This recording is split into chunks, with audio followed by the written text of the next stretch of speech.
Okay, so I'm going to, actually, you know what? If you want to do that for me for this video, go ahead and get in there for me. We talked a lot about arm structure today, so you're going to demonstrate it for me. I'll probably do a little bit as well after you do that. Okay, so go ahead to the top for me. Hold it right there. Beautiful. Turn and go. That's really good. Okay. All right, so let me jump in there now and talk about that.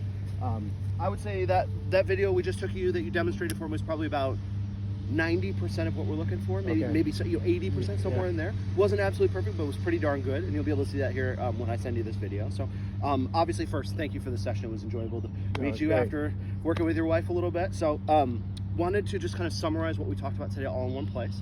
The first thing I told you right away was generally there's a lot of good stuff there. I like a lot of your setup. We made a couple little tweaks and adjustments, not anything too significant, but that knee kicking in feel that you had kind of worked on, you know, was something that you were kind of triggering. Was okay, but was getting your knees pointed a little bit too far left of your target and was actually dragging your shoulders with you a little bit left of your target. So we just made that little adjustment to get that knee just a little bit more squared up so it kind of matches our foot line there. And then the same thing with our shoulders here. So we just popped them just very slightly this way. And that got better throughout the session. So I don't think it was a big deal. And then the next thing we talked about was your arm structure, right? So we know from your golf swing, you tended to maybe not move your chest maybe quite as far as you wanted to, and then get that club to go all the way around your body, mostly by kind of lifting your arms, spreading your right elbow out and getting it around the top of your head there that way.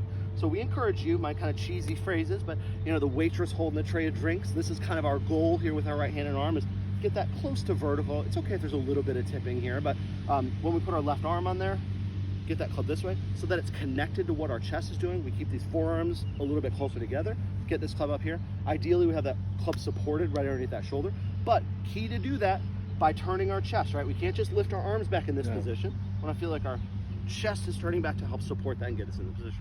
Now, when we did that, we found that we had a little bit of trouble hitting the ground in the right spot a little bit. And what was the reason why? It's because we had turned our chest further back than you were used to. So usually you would kind of just let your arms unfold. And we found that when we did that, hit a little too far behind. We found some success as we went on a little bit by encouraging you, hey, if you're gonna turn back a little bit extra, we then need to turn through a little bit extra, right?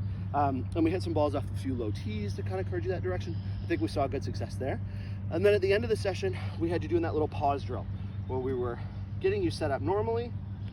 We'd get up to the top, find the position and structure we were looking for, feel good about it, restart. What you found was a little bit more pressure on this lead leg, helped you get down to this ball a little bit better. And as we did that, as long as you did that and turned through with your body, you found some good success in hitting some good shots. So that's what I would leave with you with today is encouraging you to continue to do that pause drill, mix in regular swings. You don't want to all do one thing, but do that to help remind yourself, hey, I want to get this club in this good position at the top and I need to press down and continue through that shot. And if you do that, I think you'll be on your way. Great. Thanks very much for the session. Thank you.